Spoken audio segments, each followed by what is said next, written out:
नमस्कार. सतसाहेब. आपलं नाव? मीना आत्माराम वाघ. आपण कुठून आलात? नाशिक तपोवन रोड, महाराष्ट्र. आपला व्यवसाय काय आहे? शेती आहे. सध्या मी गृहिणी आहे आणि शॉप रेंटनी दिलेली आहे आमचे. संत रामपालजी महाराजांची गुरुदीक्षा आपण कधी घेतली?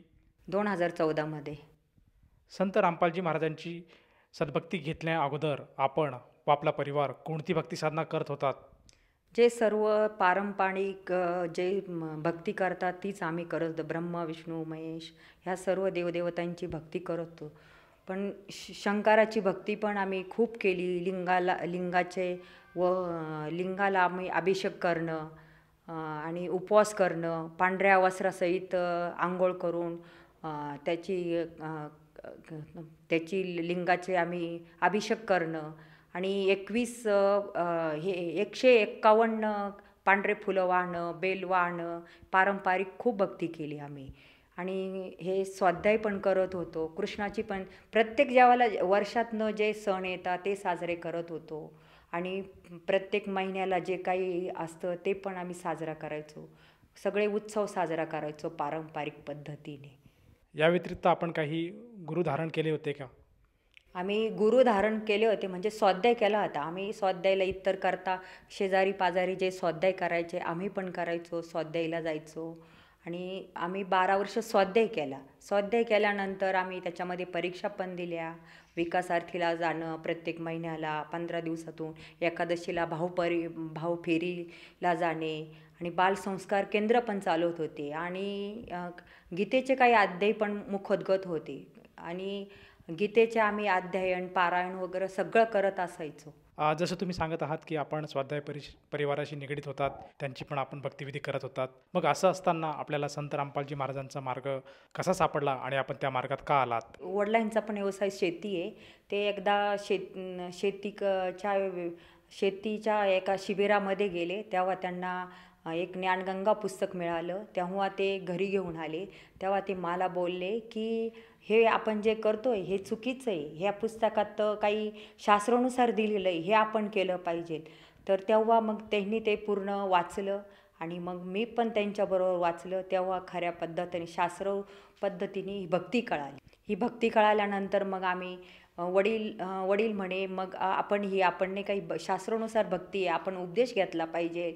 मग वडील हरियाणाला गेले, बरवाला आश्रममध्ये गेले. त्यांनी गेल्यानंतर त्यांनी तिथलं वातावरण बघितलं आणि उपदेश घेतला. आणि मग आल्यानंतर त्यांनी सांगितलं तिथलं वातावरण कसं आहे, काय कसं आहे. आणि खूप आवडलं वडिलांना. त्यांनी उपदेश घेतल्यानंतर मग आम्ही पण 2-3 महिन्यांनी गेलो आणि शास्त्रानुसार भक्ती कळाल्यानंतर मग आम्ही पण नामोपदेश घेतला आणि आम्ही पण ती भक्तीला सुरुवात केली.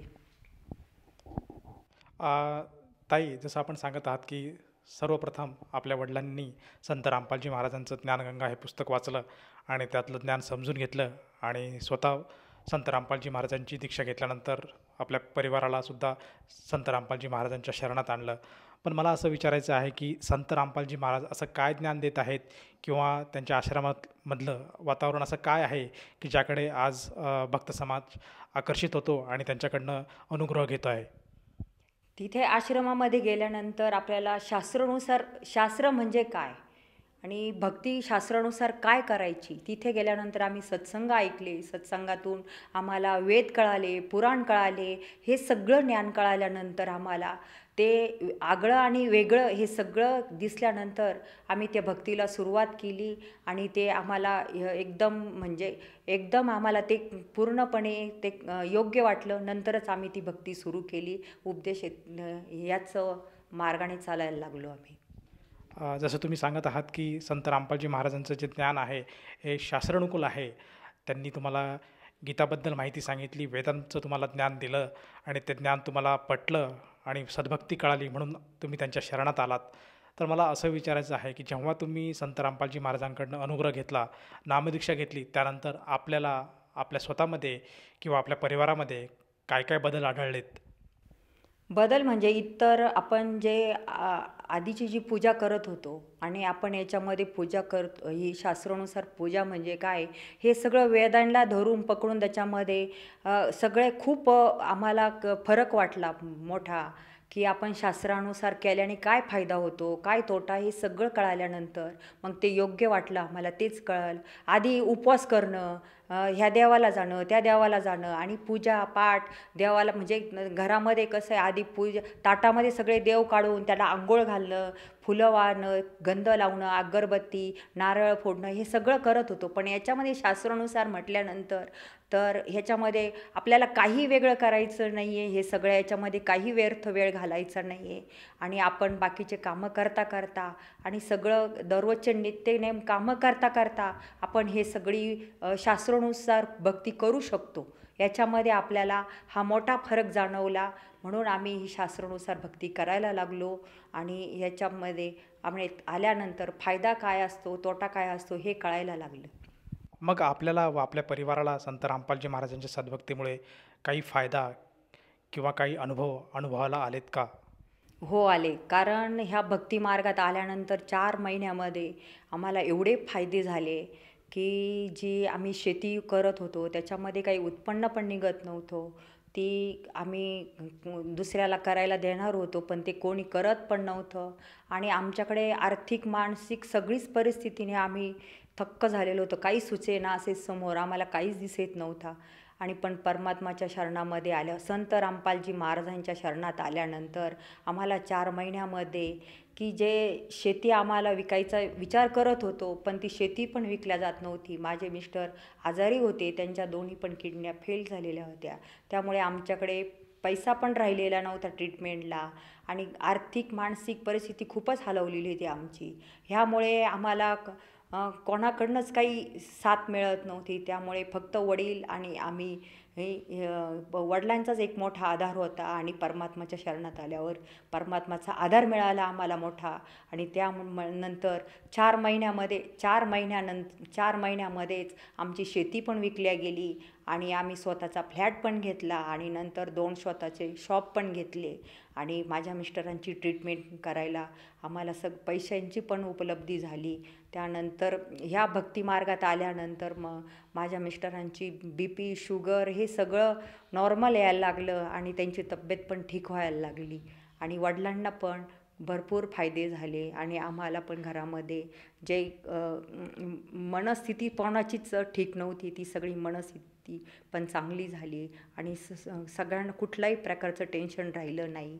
वडिलांची पण परिस्थिती चांगली झाली, त्यांना पण कुठल्याही प्रकारचं कर्ज राहिलं नाही. आमच्यावर पण कर्ज खूप होतं, ते पण आमच्या परमात्माच्या शरणात आल्यानंतर आमचं कर्ज पण नील झालं, वडिलांचं पण झालं कर्ज नील आणि आम्ही आता सुख समाधानाने परमात्माची भक्ती करतो आणि हेच शेवटपर्यंत करीत असणार आहे आणि याच्यामध्ये परमात्माने भरपूर लाभ दिले आणि शारीरिक लाभ पण सगळ्यांना झाले. अजून परमात्माच्या दयाने वडिलांना पण आईवडिलांना पण कुठलेही आजार नाही आणि मी एकदा पडले होते तर माझ्या हाताचं ऑपरेशन सांगितलं, पण परमात्माने दया केली, ते हाताचं ऑपरेशन पण माझं करावं नाही लागलं. परमात्माने भरपूर लाभ दिले आम्हाला आणि ह्या लाभामध्ये आम्ही परमात्माची भक्ती करतोय आणि सुखाने आणि सुख समाधानी परमात्माच्या शरणात असून भक्ती करतोय. ताई, जसं आपण सांगत आहात की संत रामपालजी महाराजांच्या शरणात आल्यानंतर आपल्याला व आपल्या परिवाराला बरेचसे लाभ प्राप्त झालेत आणि आज त्यांच्या मार्गावर आपण मार्गस्थ आहात आणि त्यामुळे आज एक सुखी आणि आनंदी जीवन आपण जगत आहात. तर ह्या अनुषंगाने जर आपल्याला आपल्यासारख्या ज्या इतर श्रद्धाळू आहेत, भाविक आहेत आणि आपल्या या TV चॅनलच्या माध्यमातून श्रोतावर्ग आपल्याला बघत आहेत, या सर्वांना उद्देशून आपण काय संबोधित कराल? आपल्याला ह्या मार्गात आल्यानंतर आम्हाला जसं शास्त्रानुसार भक्ती कळाली तशी इतर सगळ्यांनी पण शास्त्रानुसार भक्ती समजून घ्यावी.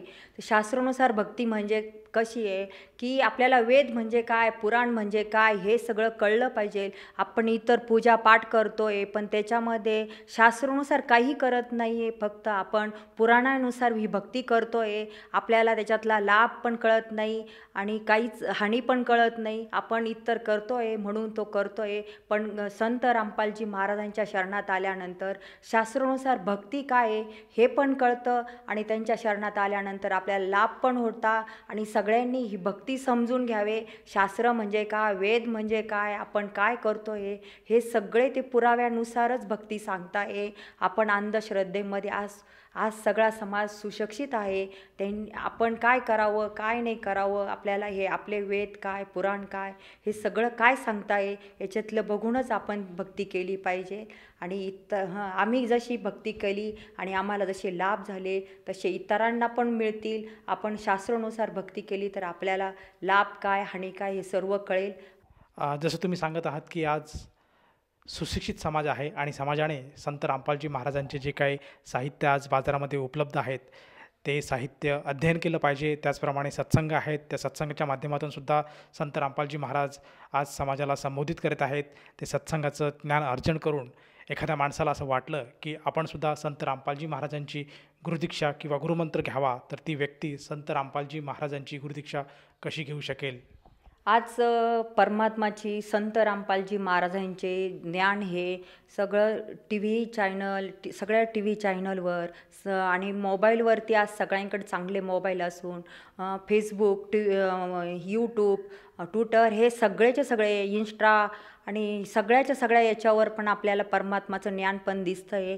टी व्ही चॅनलवर सत्संग येतात, ते सत्संग बघा आणि खाली पट्टी येते, त्याच्यावर आपल्याला ॲड्रेस कळेल. त्या ॲड्रेसवर आपण कॉल करू शकतो आणि परमात्माचे बुक पण फ्री मिळतात आणि त्याच्यावर तुम्ही कॉल करून फ्री बुक पण मागू शकता.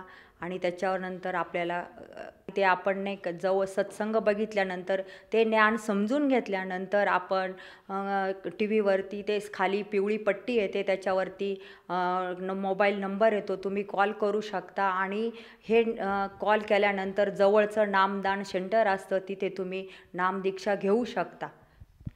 जसं तुम्ही सांगत आहात की आज टी व्ही चॅनलवर जो काही सत्संग आज टेलिकास्ट होत आहेत तिथे काही नंबर फ्लॅश होत आहेत. त्या नंबरवर जर साधकाने संपर्क साधला तर त्याला जवळच्या नामदान केंद्राचा पत्ता मिळेल आणि तेथे जाऊन तो साधक संत रामपालजी महाराजांची गुरुदीक्षा घेऊ शकेल. मला असं विचारायचं आहे की या गुरुदीक्षेसाठी त्या व्यक्तीला, त्या साधकाला किती पैसे मोजावे लागतात? तिथे एक पण रुपया लागत नाही. आपण तिथे गेल्यानंतर आपल्याला तिथे फ्रीमध्ये मंत्र पण उपदेश पण दिला जातो आणि फ्रीमध्ये आपल्याला तिथे आपल्याला दीक्षा घेण्याची ती सामग्री लागते ती पण फ्रीमध्ये मिळते. तिथे एक रुपया पण खर्च लागत नाही. तिथे गेल्यानंतर आपल्याला सगळं फ्रीमध्ये मिळतं. सगळ्या फ्रीमध्ये सुविधा आहे आपल्याला तिथे. धन्यवाद. सतसाहेब. संपूर्ण विश्वामध्ये 500 पेक्षा जास्त नामदीक्षा केंद्र आहेत जिथे निशुल्क नामदीक्षा दिली जाते.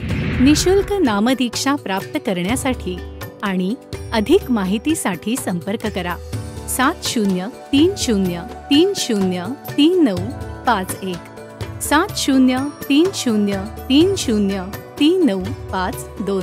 अद्वितीय आध्यात्मिक ज्ञान वाचण्यासाठी, पाहण्यासाठी आणि ऐकण्यासाठी संत रामपालजी महाराज ॲप अवश्य डाउनलोड करा किंवा आमची वेबसाईट www.jagatgururampalji.org वर विजिट करा.